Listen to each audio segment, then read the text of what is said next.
Today subscribe करें और bell icon दबाएं। खबर जो करे असर। नवरीत जी के परिवार के सदस्य, उनका कौम, आसपास से आए हुए सब लोग यहाँ उनकी याद में आए हैं। मुझे अपने अनुभव से मालूम है कि एक शहीद का परिवार उसकी शहादत को कभी भूल नहीं सकता। वो उस शहादत को अपने दिल में रखता है हमेशा के लिए, और उस शहादत से उसके दिल में सिर्फ एक तमन्ना जागती है कि अपने प्यारे की शहादत व्यर्थ न हो। और मैं जानती हूं कि आप सबके दिल में यही तमन्ना है। नवरीत 25 साल के थे, मेरा बेटा 20 साल का है।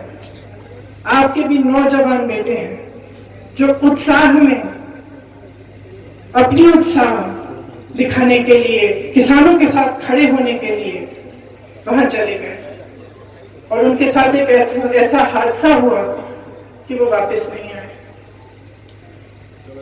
क्यों गए थे वहां? कोई राजनीतिक साजिश नहीं थी कि वो वहां गए। वो इसलिए गए क्योंकि उनके दिल में दुख था, उनके दिल में किसानों की पीड़ा थी। उनको मालूम था कि जुल्म हो रहा है, और गुरु गोविंद सिंह जी ने कहा कि जुल्म करना पाप है, लेकिन जुल्म को सहना उससे भी बड़ा पाप है।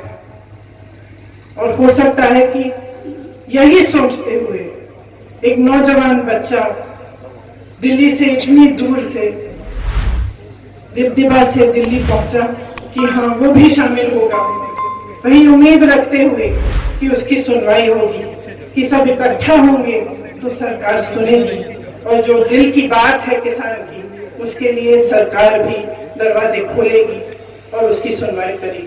लेकिन ऐसा नहीं हुआ। और मैं ये कह सकती हूँ कि आज अगर सबसे बड़ा जुल्म हो रहा है, हाँ ये 3 कानून हैं जिनको सरकार वापस लेना नहीं चाहती और उसको वापस लेना चाहिए। ये बहुत बड़ा जुल्म हो रहा है किसानों के साथ, लेकिन इससे बहुत बड़ा जुल्म ये कर रहे हैं जब ये शहीदों को आतंकवादी कहते हैं, जब ये इस किसान के आंदोलन को अपने लिए एक राजनीतिक मतलब साजिश की तरह के देखते हैं।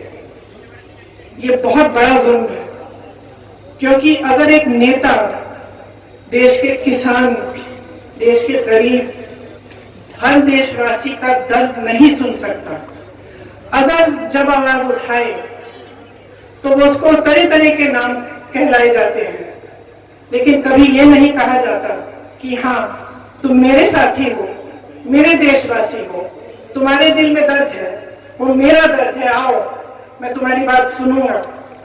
अगर वो नेता ऐसे नहीं कर सकते तो वो कुछ काम के नहीं है। ये मौका नहीं है कि हम राजनीतिक बात करें, लेकिन हम ऐसा जुल्म सह नहीं सकते। जो सच्चाई है वो सच्चाई है। ये कोई राजनीतिक आंदोलन नहीं है, ये एक सच्चा आंदोलन है, आपका आंदोलन है, किसानों का आंदोलन है, इस देश के एक एक वासी का आंदोलन है। इसीलिए मैं आज यहाँ आई, क्योंकि मैं इस परिवार को कहना चाहती हूँ कि आप अकेले नहीं हैं। आपके साथ इस देश का एक एक देशवासी खड़ा है, चाहे वो किसी भी धर्म का हो। इस देश के कोने कोने का किसान आपके साथ खड़ा है, हम आपके साथ खड़े हैं। आज मेरे साथ यहाँ आए हुए हजारों कांग्रेस के पश्चिमी उत्तर प्रदेश के कार्यकर्ता आपके साथ हैं, और मैं सरदार हरदीप सिंह जी को कहना चाहती हूँ कि आपके पोते की शहादत हम व्यर्थ नहीं होने देंगे। यही कहने के लिए मैं यहाँ आई हूँ, और मेरी आशा है कि आप सबके मन में भी यही बात है। इस आंदोलन को तब तक जारी रखेंगे जब तक ये 3 काले कानून सरकार वापस नहीं लेगी। बोले सो निहाल। सत श्री अकाल। सत श्री अकाल। सत श्री अकाल। सत श्री अकाल। वाहिगुरु जी की फतेह। वाहिगुरु जी का खालसा। ग्लोबल टुडे यूट्यूब के साथ लाता है देश विदेश की ताज़ा खबरें और नए नए वीडियोस। हमें सब्सक्राइब करें और ताज़ा खबरों के लिए बेल बटन दबाएं। Global today.